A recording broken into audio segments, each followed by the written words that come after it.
Chandrashekhar bank अधिकारियों के खिलाफ गंभीर आरोप लगा रहे हैं। उनके अनुसार जो हुआ वो ये है, और जो नियम मायने रखते हैं वो भी। लगभग 8 करोड़ रुपए की प्रॉपर्टीज के बदले करीब 4 करोड़ रुपए का लोन लिया गया था। रायचूर में एक चावल मिल, आंध्र तेलंगाना क्षेत्र के गढ़वाल में जमीन। बैंक अधिकारियों ने क्लियर डॉक्यूमेंट्स नहीं दिए, दबाव में सिग्नेचर्स करवाए। बाद में उस कागजात का इस्तेमाल रिकवरी में तेजी लाने के लिए किया। डिमोनेटाइजेशन। कोविड स्लोडाउन के दौरान रीपेमेंट्स में देरी हुई। बैंक ने लगभग 90 दिनों में अकाउंट को एनपीए मार्क कर दिया। आरबीआई का 2025 का अपडेट अभी भी 90 दिन का एनपीए नियम रखता है। तो हाँ, 90 डेज स्टैंडर्ड थ्रेशोल्ड है, लेकिन स्टैंडर्ड रूल्स मिसकंडक्ट को एक्सक्यूज नहीं करते। रिकवरी टीमों ने रात में उन पर दबाव डाला और सारफाईसाई ऑक्शन प्रोसेस शुरू कर दिया।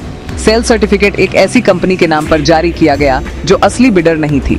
सारफाईसाई में टाइमलाइन, सारफाईसी में वैल्यूएशन, सारफाईसी में ट्रांसपेरेंट ऑक्शन। बोरोवेयर्स वायलेशंस को चैलेंज कर सकते हैं। आरटीआई फाइल की, बैंक ने सालों तक शेयर नहीं किया। एनहांस्ड आरटीआई गाइडेंस ऐसे रिकॉर्ड्स तक पहुंचने में मदद करता है, तो देरी से सवाल उठते हैं। पुलिस कंप्लेंट के बाद कुछ पेपर्स सामने आए। कोर्ट्स ने पहले भी बैंक अधिकारियों को फ्रॉड के लिए सजा दी है। 1.76 करोड़ के फेक डॉक्स केस में 5 साल। आंध्र में 5 करोड़ के बैंक स्कैम का पर्दाफाश। रायचूर में मैनेजर अरेस्ट। 10.9 करोड़ के गोल्ड लोन फ्रॉड के आरोप। सिस्टमिक अनियमितताओं को सजा मिल सकती है और मिलती है। तो अब क्या? अगर ये दावे सही हैं, तो ड्यू प्रोसेस को उनकी जांच करनी चाहिए। डिटेल्ड रिप्रेजेंटेशंस फाइल करें। आरटीआई के माध्यम से सभी ऑक्शन रिकॉर्ड्स मांगे। स्टे के लिए डीआरटी या हाई कोर्ट जाए। डॉक्यूमेंट ट्रेल्स के साथ पुलिस कंप्लेंट फाइल करें। चंद्रशेखर एक फेयर, इंडिपेंडेंट इन्वेस्टिगेशन चाहते हैं। अगर आपने भी ऐसा कुछ फेस किया है, सब कुछ डॉक्यूमेंट करें। टाइमलाइन के भीतर एक्ट करें। जल्दी लीगल काउंसिल लें। चंद्रशेखर नामक व्यक्ति ने बैंक अधिकारियों पर गंभीर आरोप लगाए हैं। उनका कहना है कि करीब 8 करोड़ रुपए की संपत्ति पर 4 करोड़ रुपए का लोन लिया गया था, जिसमें आंध्र प्रदेश के गढ़वाल जिले और रायचूर की राइस मिल की संपत्तियां गिरवी रखी गई थीं। चंद्रशेखर का आरोप है कि लोन लेने के समय बैंक अधिकारियों ने किसी भी प्रकार के दस्तावेज या स्पष्ट जानकारी नहीं दी और सभी कागजों पर जबरन हस्ताक्षर करवाए गए। नोटबंदी और कोरोना काल के दौरान आर्थिक संकट के चलते लोन चुकाने में देरी हुई, जिसके बाद बैंक ने 90 दिनों में ही खाते को एनपीए घोषित कर दिया। उन्होंने बताया कि बैंक की रिकवरी टीम ने रात के समय दबाव बनाकर कार्रवाई की और संपत्ति की नीलामी प्रक्रिया शुरू कर दी। आरोप है कि नीलामी में अनियमितताएं हुई और वास्तविक खरीदार के बजाय एक कंपनी के नाम पर सेल सर्टिफिकेट जारी किया गया।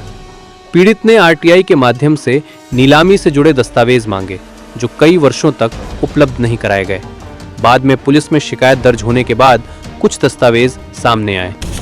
सर, इವರು ಲೋನ್ ತಗೊಂಡ ಮೇಲೆ ಇವರೇನು ಮಾಡ್ತಾರೆ, ಒಂದು 2-3 ವರ್ಷ ಇವರಿಗೆ ಅದ್ರ ಬಗ್ಗೆ ಗೊತ್ತಿಲ್ಲ. ಹೇಳಬೇಕು ಅಂದರೆ ರಿಯಾಲಿಟಿ ಕೇಸ್ ಏನಾಗಿದೆ, ಇದೇನು ಮಾಡ್ಬೋದು. ಯಾಕೆಂದರೆ 99% ಬ್ಯಾಂಕು ಸಂಸ್ಥೆ ಬಗ್ಗೆ ನಾನು ಯಾವುದು ಮಾತಾಡೋದಿಲ್ಲ. Bank is a very good.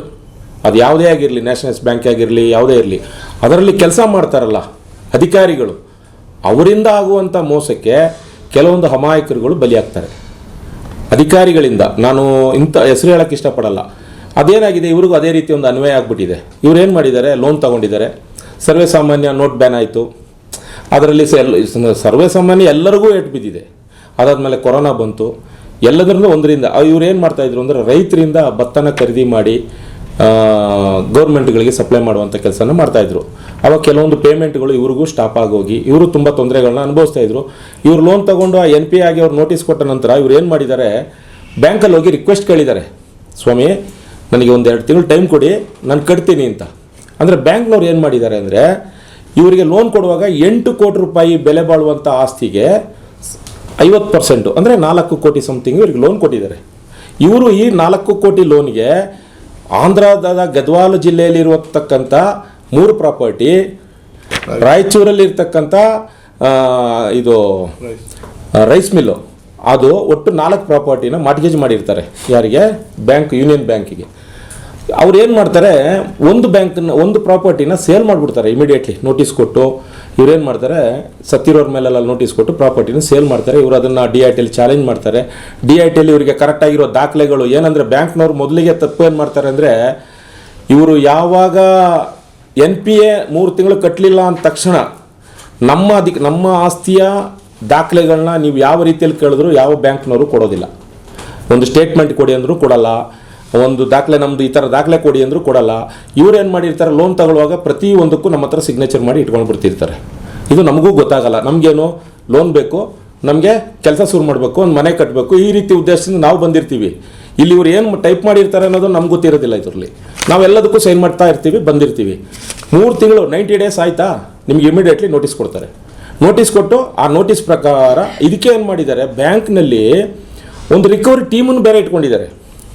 ಆ ಟೀಮ್ ಏನಂತಾರೆ, ಇದು ಹಗಲು ದರೋಡೆ ಅನ್ನೋದು ಅಂತ ಕೆಲಸ. ಇದು ರಾತ್ರಿ ಹೊತ್ತಲ್ಲ, ಹಗಲಲ್ಲೇ ಮಾಡೋದು. ಈ ರಿಕವರಿ ಟೀಮ್ಗೆ ವಹಿಸ್ಬಿಡ್ತಾರೆ ಈ ಆಸ್ತಿನ. ಅವರಿಗೆ ವಹಿಸ್ಬಿಟ್ಟು ನಮಗೇನಿಲ್ಲ ರೀ, ಈ ಆಸ್ತಿ ರಿಕವರಿ ಮಾಡಿ ನಮ್ಗೆ ವಾಪಸ್ ಕೊಡಿಸ್ಬೇಕು, ನಮ್ಮ ಹಣ ನಮಗೆ ರಿಕವರಿ ಆಗಬೇಕು ಅನ್ನೋ ಇದರಲ್ಲಿ ಅವ್ರೇನು ಮಾಡ್ತಾರೆ, ಇದಕ್ಕೆ ನೋಟಿಸ್ ಕೊಟ್ಟು ಎಲ್ಲದಕ್ಕೂ ಸಪೋರ್ಟ್ ಮಾಡಿ ನಿಂತ್ಕೊಂಡು 10 ಕೋಟಿ ಏನು 8 ಕೋಟಿ ವ್ಯಾಲ್ಯೂಯೇಷನ್ ಮಾಡಿರ್ತಾರೆ, 4 ಕೋಟಿ ಲೋನ್ ಕೊಟ್ಟಿರ್ತಾರೆ. ಇದನ್ನು 4 ಕಾಸು 3 ಕಾಸಿಗೆ ಅಂದಂಗೆ ಅರ್ಧಕ್ಕರ್ಧ ಬೆಲೆಗೆ ಮಾರ್ಬಿಡ್ತಾರೆ. ಅದನ್ನು ತಗೊಳ್ಳೋಕ್ಕೂ ಜನನೂ ಅವರೇ ರೆಡಿ ಮಾಡಿ ಇಟ್ಕೊಂಡಿರ್ತಾರೆ.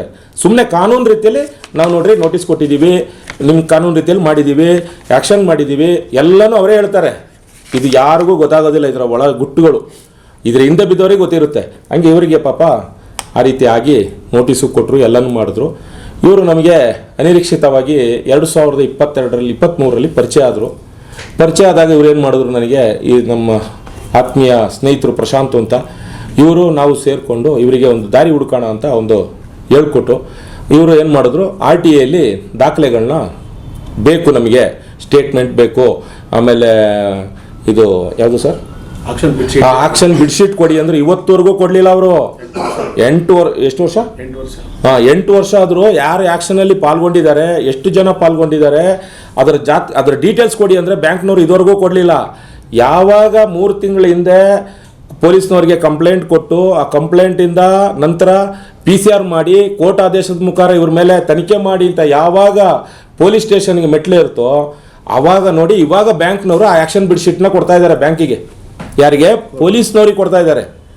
ಇದು ನೋಡಿ ಆ್ಯಕ್ಷನ್ ಬಿಡ್ಶೀಟ್. ಆ ಆ್ಯಕ್ಷನ್ ಬಿಡ್ಶೀಟಲ್ಲಿ ಕತೆ ಏನು ಹೇಳುತ್ತೆ ಅಂದರೆ, ಸರ್ವೇ ಸಾಮಾನ್ಯ ಕಂಪನಿ ಯಾವುದು ಸಪ್ತಗಿರಿ ಆಗ್ರೋ ಅಲ್ವಾ, ಪಾರ್ಟ್ನರ್ಶಿಪ್ ಡೀಡಲ್ಲಿ ಗಂಡ ಹೆಂಡತಿ ಮಗ ಸೊಸೆ ಸೇರ್ಕೊಂಡು ಒಂದು ಕಂಪ್ನಿ ಸೃಷ್ಟಿ ಮಾಡ್ತಾರೆ. ಅಲ್ಲಿ ಪರ್ಚೇಸಿಂಗ್ ಮಾಡೋದು, ಆ್ಯಕ್ಷನಲ್ಲಿ ಪರ್ಚೇಸ್ ಮಾಡ್ತಕ್ಕಂಥ ವ್ಯಕ್ತಿ ಯಾರು? ಇಂಡಿವಿಜುವಲ್ ಯಾರು? ತಿರುಪತಯ್ಯ ಅಂತಕ್ಕಂಥ ವ್ಯಕ್ತಿ. ಆ ವ್ಯಕ್ತಿ ಪರ್ಚೇಸ್ ಮಾಡ್ತಾರೆ.